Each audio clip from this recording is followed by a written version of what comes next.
Sasa mbali na kuwa katika dunia tunayoishi kuna wenye kupotosha wakiamini kwamba wanatengeneza na hawahisi hilo, lakini Qur'ani inatufunza kwamba kuna wenye kupotosha na wamedhamiria kupotosha, na njia inayotumika sana katika upotoshaji ni zile mafahimu, ni zile concept, ni zile dhana mbalimbali, ni yale maneno na istilahi ambazo zina maana chanya zinapotumika, lakini kwa lengo hasi. Yani maana ni nzuri, lakini mtumiaji mwenyewe amedhamiria maana potofu.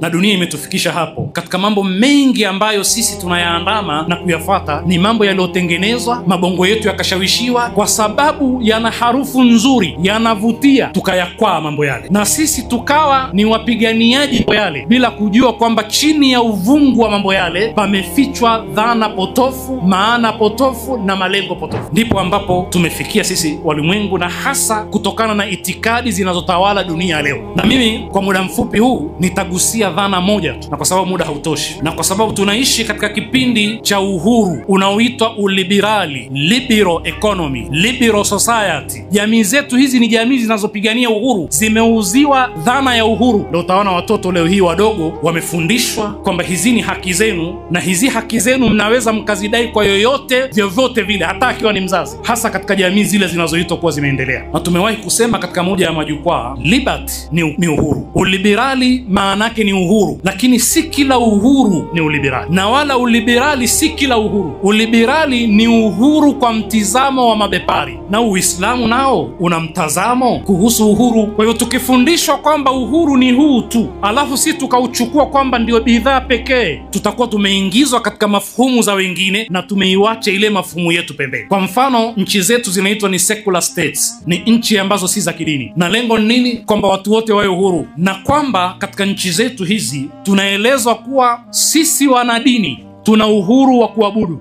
tuna uhuru wa kuabudu, na serikali haina dini, ni kama refa anayesimamia wanadini wafanye ibada kwa uhuru. Na kwa sababu kuna historia ya kukua kwa mfumo huu wa kiliberali ambao ulikwenda sambamba na kukua kwa mfumo wa secularism, ambao maana yake ni kutenganisha baina ya dini na maisha ya kila siku, baina ya mbingu na ardhi, ni kuamini kwamba mwanadamu ndio center ya mambo yote, hakuna haja ya revelation knowledge, wahai, hakuna haja. Ndio asli ya kukua kwa usekula. Sasa katika hali kama hii, tunapoambiwa kwamba tuna uhuru wa kuabudu, matarajio yetu yalikuwa kwamba yule mwenye ibada yake ndiye anayetakiwa atoe maana ya ibada, lakini anayekupa uhuru wa kuabudu amekupa na maana ya ibada pia. Yani kakufinyia, kakugaia, akakwambia hii ndio maana ya ibada. Kwa sababu lau kama angempa Muislamu uhuru wa kusema kwamba haya, mimi nina uhuru wa kuabudu, ibada ni nini maana yake kwa mujibu wa Muislamu, angegundua kwamba habakiwi na chenchi.